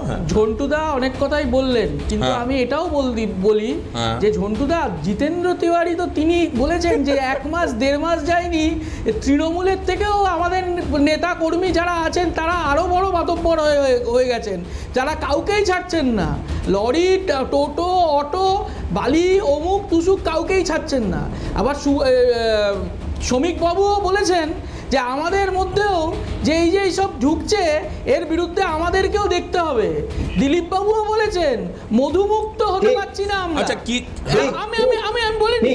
আর শেষ কথা আমার, যে দেবাশিসদা বলছিলেন না গুড গভর্নেন্স, দমদমে একটা জায়গা আছে, একটা বাড়ি আছে যেটা তৈরি হয়েছিল এলাকার ক্লাবদের সমন্বয় মঞ্চ হিসেবে ওই বাড়িটা পরিচালনা হতো। সেটা মমতার শাসনে হয়েছিল মমতাবাদী, আর এই শাসনে হয়েছে কর্তব্য ভবন। কিন্তু ক্লাব সমন্বয় মঞ্চটা কোথায় চলে গেল না মমতা না এই সময় কেউ জানে না। আসলে দখলদারি তখনও ছিল, দখলদারি এখনো আছে। আপনাকে আমি একটা ভিডিও পাঠিয়েছি, আপনি দেখবেন খোকন কর আগে তৃণমূল করতো, এখন বিজেপি করে।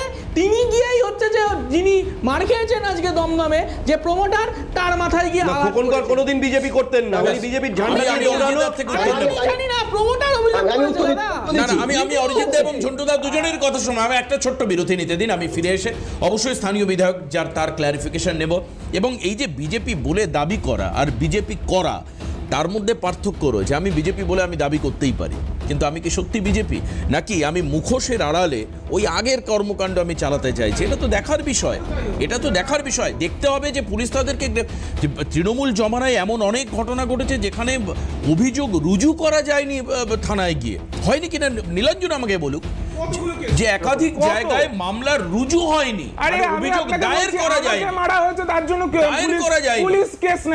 এবং ধর্ষণের মতো স্পর্শকাতর ঘটনা নিয়ে, যে ধর্ষণের মতো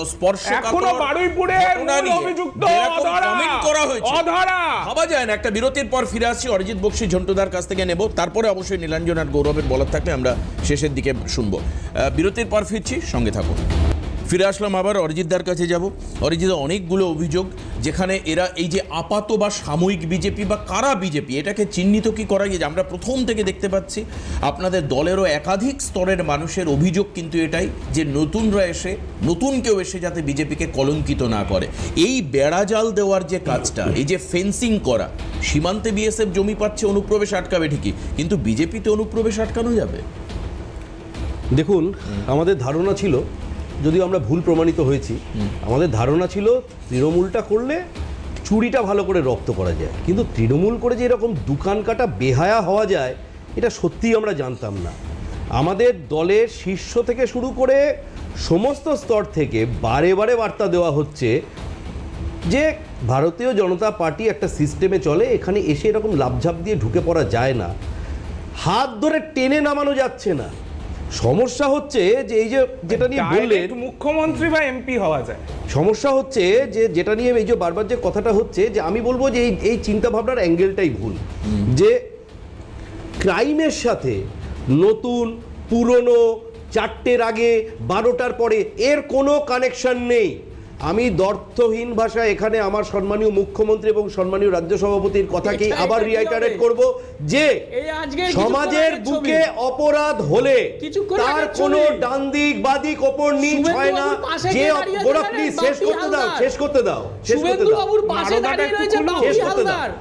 সমাজের বুকে অপরাধ হলে কোনো রকম বাজ বিচার না করে প্রশাসন তার বিরুদ্ধে ব্যবস্থা নেবে, এর পিছনে কোনো বাছাবাছির কোনো বিষয় নেই। এবং ঠিক এমপি ডায়মন্ড হারবারের পাশে এমপি হালদার পাশে আছে প্রকাশ চিকবাড়ি, বালিচোর।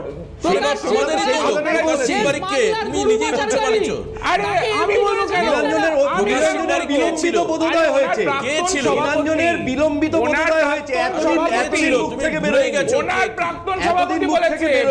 বাবা প্রকাশ তুমি চুরি করো। আজকে বিজেপির মাননীয় রাজ্যসভার সাংসদ প্রদেশ সভাপতি খুব পরিষ্কার বলেছেন। এই যে একটু আগে আমি দেখাই, এই যে গৌরব চোর চামারদেরই নেবে। দেখুন আমি একটা ছোট জিনিস দেখিয়ে দিই, নইলে এই কি আছে না, এই যে গৌরবদের এই যে ফলস ন্যারেটিভ ছড়ানো না, যেটাকে ফাঁকা ফ্ল্যাটে লেলিন বলে, এটাকে জুম করতে হবে, একটু এটাকে জুম করতে হবে, এটা হচ্ছে দাঁড়ো অপেক্ষা করো আপনাদের দলের নেতা অপেক্ষা করো নারদা খ্যাত উনি একটু আগে বিজেএমসি নিয়ে অনেক কথা বললেন। এই যে বিজেএমসি, এই যে আমার বিজেএমসি, উনি একটু আগে আমি শেষ করে দিই, এটাও দেখাবো, এই দেখো লোগোর মধ্যে পদ্মফুল। অর্ণব চ্যাটার্জি, আরে বাবা অরিজিৎদা কি দেখাচ্ছেন দেখিয়ে এরকম করো না, কথা বলতে দাও, এটা কি করছো? আমি এটাকে জাস্ট পড়ি, এটা হচ্ছে আমার দলের সার্কুলার, তারিখটা বলছি 15/5/2026। তাতে লেখা রয়েছে কি, অর্ণব চ্যাটার্জি এলাইয়াস মিঠু, যিনি নিজেকে বিজেএমসির সভাপতি বলে দাবি করেন। আমার দল কি লিখছে, পত্র দ্বারা আপনার জ্ঞাতার্থে জানানো হচ্ছে যে ভারতীয় জনতা পার্টির কোনো মজদুর ইউনিয়ন নেই বা দল এরূপ কোনো অনুমোদন দেয়নি। আপনি যে মজদুর ইউনিয়নটি পরিচালনা করছেন তাতে ভারতীয় জনতা পার্টির রাজ্য দপ্তরের ঠিকানা ব্যবহৃত হচ্ছে এবং ব্যবহৃত রেজিস্ট্রেশন নম্বরটিও ভুয়ো।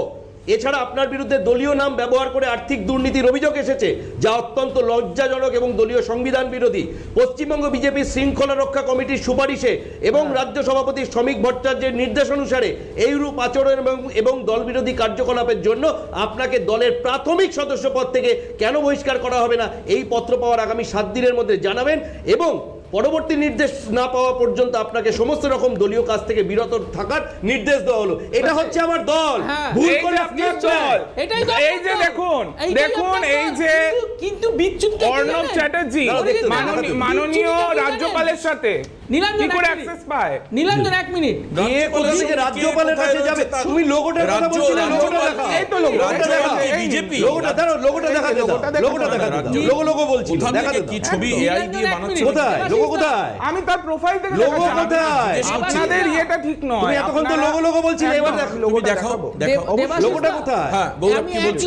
এক লাইন হ্যাঁ গৌরব, অরিজিৎদা যে সার্কুলারটা পড়লেন খুব ভালো জিনিস। এই আমাদের সবই ভালো, শুনুন না, আমাদের সবই ভালো, মানুষ ভালো বুঝেছে বলেই আশীর্বাদ দিয়েছে। আপনি তো বিধায়ক, এখন আপনার অনেক দায়িত্ব, আপনি একটু মাথা ঠান্ডা করুন। হ্যাঁ, এই অরিজিৎদা যে সার্কুলারটা বললেন খুব ভালো জিনিস। এখান থেকে বোঝা যাচ্ছে যে শ্রমিক ভট্টাচার্য হচ্ছে বিজেপির বিচ্যুতি।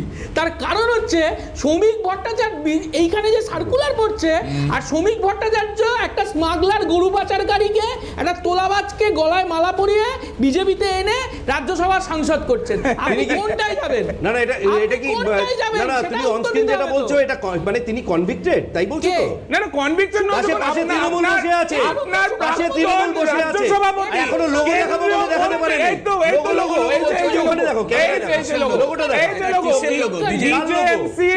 আমি এটা দেখাচ্ছি অর্ণব চ্যাটার্জি প্রোফাইল। ছবিটা কবে? এটা ছবিটা হচ্ছে, আমি বলছি ছবিটা বলো, ছবিটা হচ্ছে কবে পোস্ট হয়েছে তা না, ছবিটা মিছিলটা কবে? 25 ফেব্রুয়ারি। হ্যাঁ, তাহলে তারপরে তো চিঠি ভাই, এবার চিঠি আইছে দলের কে বলছে, এবার এটা দেখো 25 ফেব্রুয়ারি একদম। এই গুগলটা দেখো, জুম করো। এই মজুমদার এবার আমারটা দেখাতে দাও, তোমারটা দেখিয়েছে। গুগলে পড়াশোনা করলে এটাই প্রবলেম, প্র্যাকটিক্যাল ফিল্ডে না। এই যে এই ভদ্রলোক, ইনি অর্ণব চ্যাটার্জি, এই যে বসে রয়েছে তার নিজের লোগোর সামনে, উনি সর্বভারতীয় সভাপতি। আমি আপনারটা দেখুন, এই যে আরে দেখুন, হাত জোড় করতে বলে দেখুন, এই যে আপনি আমারটা দেখান। আরে আপনি কোনটা দেখান? সভাপতি যে লোকটা বসে থাকে, আরে বাবা চাপ খেয়ে ওই এখন ওটা লোগোটাকে সরিয়েছে। কেন লোগো তো দেখানো চাপ হচ্ছে, খেয়ে সরিয়েছে গুগলে সরাতে পারে। তাহলে দল চাপ দিচ্ছে, তুমি মানো এটা দল চাপ দিয়ে শোনো। এটা তোলাবাজি শুরু হয়ে গেছিল, তোলাবাজি সংগঠন এগুলো। নীলাঞ্জন, আজকে এই যে শ্রমিক, ছাড়াও আরএসএস এর আরো 100টা সংগঠন আছে। আমি তোমায় আপনাকে বলছি, আমি দায়িত্ব নিয়ে বলছি। সংগঠন থাকতে পারে, তার সঙ্গে বিজেপির কোনো সংযোগ নেই। গুগল না, আরে বাবা, বিজেপির সংযোগ নেই। ফেসবুকে অর্ণব চ্যাটার্জির প্রোফাইল আচ্ছা, আমি ঝন্টুদার কাছে নেব এই বিতর্কে ঝন্টুদা একটা মিনিট ঝন্টুদা, এই যে গন্ডগোলটা হচ্ছে এখানে, এই ধরনের দু নম্বরী লোককে বিজেপিতেই পাওয়া যায়।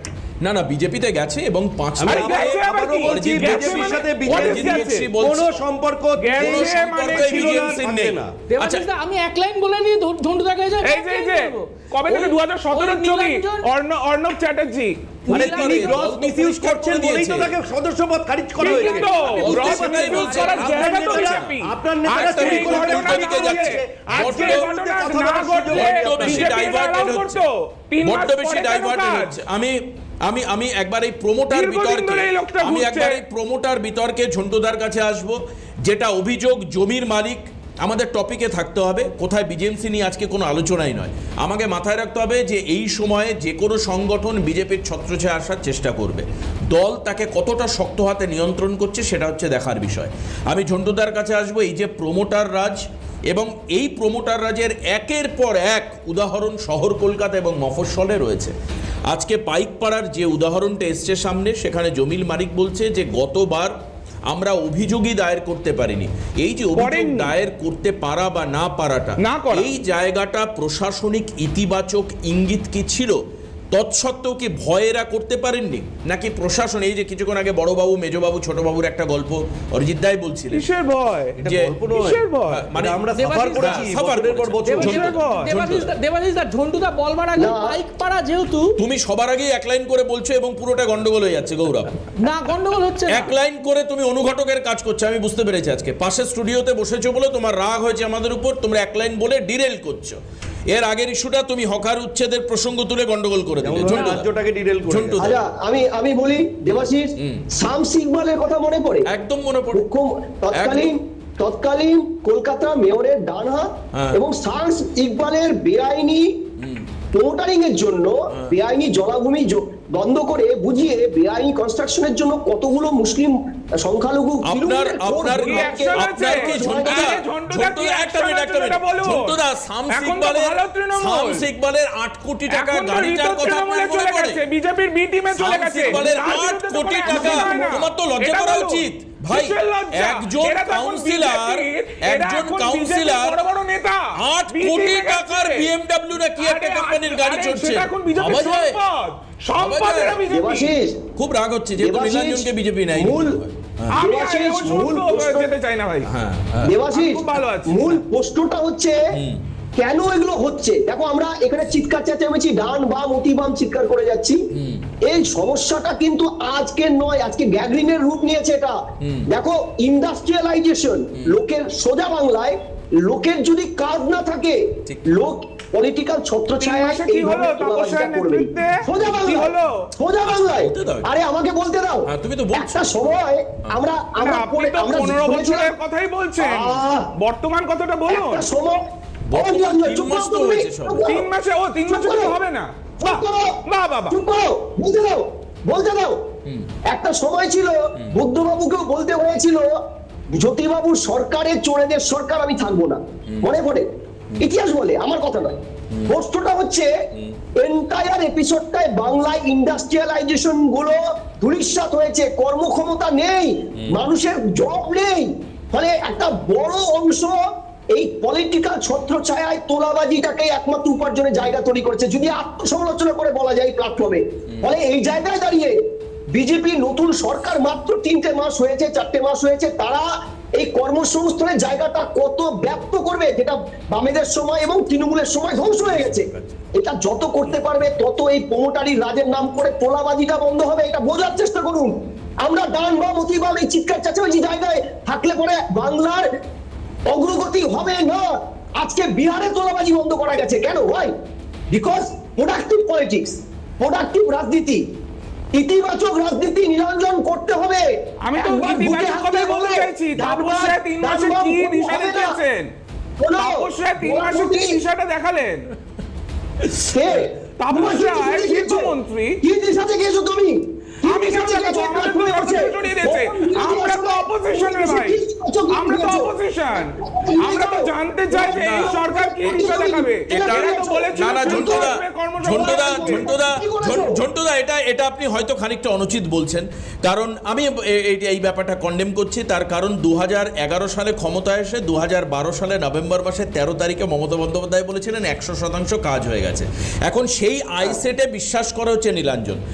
স্বাভাবিকভাবে নীলাঞ্জন আজকে 3 মাসে একটা রিপোর্ট কার্ড চাইবে, অবশ্যই রিপোর্ট কার্ড চাইবে। মমতা বন্দ্যোপাধ্যায় তো 2012 সালে 13ই নভেম্বর বলেছিলেন 100% কাজ হয়ে গেছে। সব বন্ধ, সব দেউলিয়া সরকার। কে দেউলিয়া? এই তো এই সরকার এখন অন্নপূর্ণা ভান্ডার দিতে পারছে না। পারবে কি করে? পারবে কি করে? 8.5 লক্ষ কোটি টাকার উপর দেনা কে করেছে? আচ্ছা, এটা এবার কোথায় নিয়ে যাবে? এটা এবার মানে কততে নিয়ে যাবে এরা? না 20 লক্ষ কোটিতে নিয়ে যাবে। এবার একটু অরিজিৎদাকে বলতে, হ্যাঁ ঝন্টুদা বলবেন কিছু? প্রতিশ্রুতি দিয়েছে, পূরণ করতে হবে। মমতা ব্যানার্জি কোনো প্রতিশ্রুতি পূরণ করেননি, এরকম হয়নি। আজকে নীলাঞ্জন বলছে দেউলিয়া সরকার, 13 অবশ্যই দেউলিয়া, তাই জন্য দিতে পারছে না। 3 মাস পরে মমতা ব্যানার্জি চিরকাল বলে গেছে 8.5 লক্ষ কোটি টাকা দেনা, অসহযোগিতা করে আমাদেরও 2 লক্ষ কোটি টাকা দিয়েছিল, তারপরেও সব করেছে 15 বছরে। এক লাইন দেবাশিস, এক লাইন, হ্যাঁ প্লিজ। তুমি শুনলে অবাক হবে, ক্যাগ রিপোর্ট যেটা প্রকাশ করেনি রাজ্য সরকার, এই ক্যাগ রিপোর্ট আছে, আজকে আছে। এই ক্যাগ রিপোর্টে এখনো পর্যন্ত যেগুলো প্রকাশিত দুর্নীতি তাকে অঙ্ক করে এবং বিগত সরকারের দেনায় এই রাজ্যে শিশু জন্মালে যে 87,000 টাকা করে দেনা নিয়ে শিশু জন্মায়, অ্যাড করে তুমি যদি দেখো 87,000 টাকা ঋণ বিগত সরকার ঋণ করে ঘি খেয়েছিল, তার জন্য দেনা। আবার যা চুরি করেছে এ রাজ্যের ভোটার কিছু ডিভাইড করলে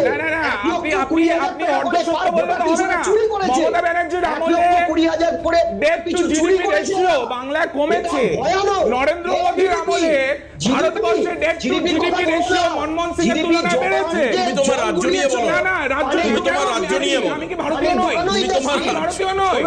ও বাহ বাহ বাহ বাহ, আমি বলছি ভারতবর্ষে নরেন্দ্র মোদীর শাসনকালে ডেট টু জিডিপি রেশিও বেড়েছে, আমাদের 20% হয়ে গেছে ডেট টু জিডিপি রেশিও। মানে আমাদের ভারতের যা টোটাল জিডিপি তার 1/5, তার 1/5 সেটা ঋণে ভুগছে। না লজ্জা, আপনার লজ্জা করছে। আপনি এই যে দালালি করেন, আপনার তো লজ্জা নেই। এমএসএমই তো দালালি করে, লজ্জা নেই। মোমোর দোকান, ফুচকার দোকান সব ঢুকে গেছে এমএসএমইতে।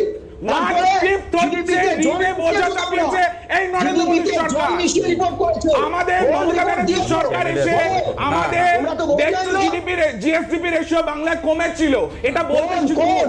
এটা বলতেছি কোন? আরে রিপোর্ট আবার কি? রিপোর্ট মানে বাজেটের রিপোর্ট। আমি বাজেটের কথা বলছি। বাজেট করতে পারেন, বাজেটটা করুন। না এটাও ঠিক, কারণ নীলাঞ্জনের নেত্রী ট্রেডমিলে হাঁটতে হাঁটতে উনি বাজেট করেন। আমি নীলাঞ্জনের কাছে আসবো। আমাদের যিনি অর্থমন্ত্রী ছিলেন তিনি এখন ভালো তৃণমূল হয়ে গেছেন, এখন তিনি চলে গেছেন। না এটা নীলাঞ্জন তুমি এখন বিজেপির নেত্রী তিনি। ঠিক আছে, আমাকে একটা জায়গায় ধরতে দাও।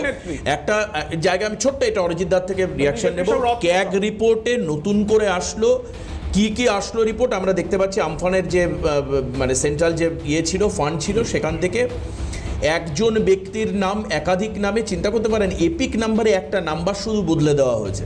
মানে দুর্নীতিকে কত স্কুটিনাইজড করা হয়েছে, কত মাইক্রো এলিমেন্টস ইউজ করা হয়েছে। একটু আগে কি একজন বললেন না যে ফ্রিঞ্জ এলিমেন্টস দিয়ে বিজেপিতে নিচ্ছেন কেন? আমার কথা হচ্ছে তৃণমূল না এই আরে ভাই তোমার নাম আচ্ছা তোমার নাম কি, তুমি কি নাম চেঞ্জ করেছো? তুমি আমি আপনাকে আমি উত্তর দিচ্ছি। আরে ভাই আমি জিজ্ঞেস করছি, আমি অরিজিৎ দাকে তুমি কেন উত্তর দিচ্ছ? আরে আমি তো ক্লিয়ার কাট বলছি, আপনার কথাটা তো মানে অমূলক হয়ে যাচ্ছে। আপনি তৃণমূলের ঘাড়ে যেগুলো চাপাচ্ছেন, আপনাকে যেটা আমি বলছি সেটা উত্তর আসছে না। এটা স্বাভাবিক। আমি দিতে বলুন কেন ভারতে প্রেসারের ট্যাবলেট আছে? আমি সকালবেলা প্রেসারের ট্যাবলেট সঠিক আইডেন্টিফাই করেছি, ব্লাড প্রেসারের ইস্যু আছে। নীলাঞ্জনের তুমি অন্যভাবে নিও না, অশ্বগন্ধা ট্যাবলেটও খুব ভালো কাজ দেয়, সেটা আমি জানি। আচ্ছা বলছি এই যে ক্যাগ, আমার প্রশ্ন শুধু ক্যাগ রিপোর্টে একটা জায়গা এসছে যেখানে একজনের নাম দুবার ইউজ করা হয়েছে, ক্ষতিগ্রস্ত হয়নি সেখানে ফান্ডিং করা হয়েছে, একজনের নাম আছে ঠিক তো টাইটেল বদল করে দেওয়া হয়েছে, এপিক নাম্বার মানে যেটা আমরা ভোটার কার্ডে যে নাম্বার সেই নাম্বারের একটা ডিজিট বদল, এরকম কিন্তু স্পেসিফিক কিছু দুর্নীতি করা হয়েছে। কোন স্টাইল অফ করাপশন সেটা কিন্তু এবার আস্তে আস্তে সামনে আসছে। একদমই, আরও অনেক কিছু সামনে আসবে। আমি কয়েকটা উদাহরণ দিই যে এই 3 মাসে কি কি হয়েছে। সব খতিয়ান তো এই আর সময় নেই, খুবই অল্প রয়েছে, আমি অল্প কিছু বলি। আমাদের 15 বছরের শিশু 3 মাসের সদ্যজাতের হিসাব চাইলেনই যখন, তখন আমি বলি যে 3 লক্ষ কোটি টাকা দেনা থেকে যে জার্নি শুরু হয়েছিল তৃণমূল সরকার, যেটাকে অত্যন্ত তাদের সুযোগ্য নেত্রী 9.25 লক্ষ কোটি টাকায় পরিণত করেছেন, সেটা তো একটা বিষয়। তার সাথে জানেন কি করেছে নির্লজ্জের মতো? আমি একবারই বলেছিলাম একটা এরকমভাবে আলোচনা হয়। বাবা আগে বলতে দাও একটু, একজন করে বলো। আমি তো বাড়ালাম যাতে নীলাঞ্জন শুধু বলতে পারে, তার জন্য আমি সময় বাড়িয়েছি। শুধুমাত্র বলবেন, আমি কমপ্লিট করে আপনি বলুন, এভাবে কেউ শুনতে পারবে না, বলতে পারবে না। আমি বলছি যে উনি জানেন, নিশ্চয়ই জানবেন, ওনারই দল করে গেছে এই নির্বাচনের, যে নির্বাচনে গোহারা হেরেছে সেই নির্বাচনের মাত্র 4-5 মাস আগে 26,000 কোটি টাকার সভরিং বন্ড তুলে গেছে মার্কেট থেকে। কারা তুলে জানেন?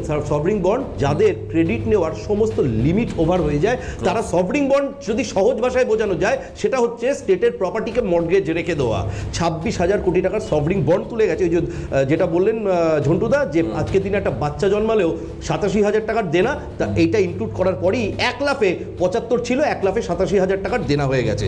দ্বিতীয়ত যেটা বলি, বীরভূমের ব্যাপারে একটা কথা ছোট করে বলি, যে বীরভূম থেকে ওনারা নাকি টুকু টুকু টুকু টুকু করে সরকারের কোষাগারে আসতো, এন্টায়ার 15 বছরে উনি যে রাজস্ব তুললে উঠতে পারেননি, এভারেজে তার থেকে বেশি রাজস্ব বীরভূমে 3 মাসে তার থেকে বেশি রাজস্ব বীরভূম দিয়েছে রাজ্য সরকারকে।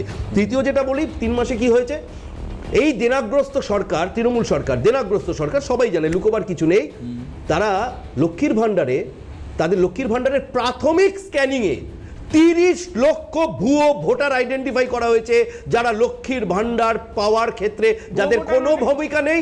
ভুয়ো 30 লক্ষ, মাফ করবেন, হ্যাঁ আমি 30 লক্ষ ভুয়ো উপভোক্তা, 30 লক্ষ ভুয়ো, রাইট আই স্ট্যান্ড কারেক্টেড, 30 লক্ষ ভুয়ো উপভোক্তা পাওয়া গেছে। যে লক্ষ্মীর ভান্ডারের উপভোক্তার নাম এরকমও আছে রাকিবুল ইসলাম এবং মুস্তাফিজুর, যে 3টে করে লক্ষ্মীর ভান্ডার পেয়েছে। শ্বশুর মশাই এটাই হয়েছে, অন্নপূর্ণা ভান্ডার পাচ্ছে শ্বশুর মশাই। এবং তার সাথে এটাও বলি, ধরুন না, ধরে তুলে দিন, আমরা রেকটিফাই করব বলছি। আপনাদের মতো লুকাবো না আমরা, আপনাদের মতো লুকাবো না আমরা, আমি কথা দিচ্ছি। আমরা ভুল স্বীকার করে রেকটিফাই করার জন্য সব সময় রাজি। আপনাদের মতো চুরি করব না। আপনারা তো অপোজিশন থেকে শুধু হিন্দু মুসলিম করেছেন, আর তো কিছু করেননি। আপনারা তো কনস্ট্রাকটিভ অপোজিশন করেননি। আচ্ছা বলছি, চেঁচাবার ডিবেট হবে তাহলে আরেক কিছুদিন গলা সেদে আসতে হবে। একদম একদম একটু কথার মধ্যে থাকি আমরা, এরকম বালখিল্য সুলভ আচরণ করলে ডিবেট হয় না। আমি টপিকে বলছিলাম, আপনি 1-to-1 বসবেন। যাই হোক, এবার কথা হচ্ছে যে এখন এই সমস্ত জিনিসগুলো আমরা, এবং তার সাথে যেটা অত্যন্ত গুরুত্বপূর্ণ সেটা হচ্ছে সমস্ত সরকারি এবং পৌরসভার হাসপাতালগুলোতে অডিট করানো হচ্ছে। আমি আপনাকে একটা দমদমের বিধায়ক হিসাবে যখন পরিচয়টা লেখা হচ্ছে, আমি দমদম নিয়ে একটা কথা বলি আপনাকে, আমি দুঃখের কথা বলি।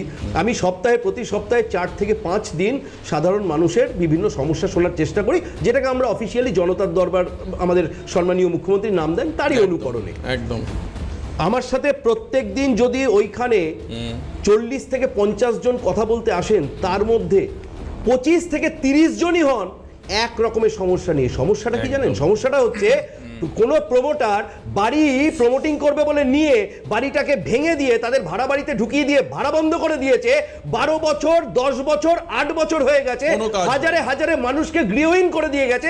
আর যখনই তারা লোকাল কাউন্সিলরের কাছে গেছেন, ভাইস চেয়ারম্যানের কাছে গেছেন, তাদেরকে ধমকে তাড়িয়ে দেওয়া হয়েছে, বলেছে কোনো কথা শুনবো না, আপনাকে আমি তালিকা দিয়ে দেবো একদিন ধরে ধরে। এইভাবেই তৃণমূল মানুষকে সর্বশান্ত করে গেছে এবং আমাদের ঘাড়ে উত্তরাধিকারে এই পাপের বোঝা চাপিয়ে দিয়ে একদম। আমি বলছি তো কাজে দেখো 15 বছরকে 3 মাস দিয়ে জাস্টিফাই করা যায় না, আরো অপেক্ষা করতে হবে এবং হয়তোবা আগামী 1 বছর পর আমরা মোটামুটি একটা জায়গা আসবো যে সরকার কোন পথে চলছে ক্লিয়ার হওয়ার জন্য। নীলাঞ্জন অবশ্যই তখনও থাকবেন, গৌরব থাকবেন, ঝন্টুদাও থাকবেন, আলোচনা নিশ্চয়ই হবে। তবে অবশ্যই এই দমদমের ঘটনায় স্থানীয় বিধায়ক অরিজিৎ বক্সি যা ব্যবস্থা নেওয়ার কথা বলছেন বা পুলিশ যেভাবে পদক্ষেপ নিচ্ছে, এটা কি সন্তোষজনক? আপনারা কি মনে করেন? অবশ্যই আপনারা আপনাদের কমেন্ট করতে পারেন, আপনাদের মতামত আপনারা রাখতে পারেন। আজকে এখানে এই অনুষ্ঠান শেষ করবো। হাল্লা বল, সবাই ভালো থাকবেন, সুস্থ থাকবেন। আমি উপস্থিত সমস্ত গেস্টকে, নীলাঞ্জনকে, অরিজিৎ দাকে, ঝন্টু দাকে, গৌরবকে, সবাইকে ধন্যবাদ জানাবো। সঙ্গে ধন্যবাদ জানাবো আপনাদের সবাইকে সঙ্গে থাকবার জন্য। ভালো থাকবেন।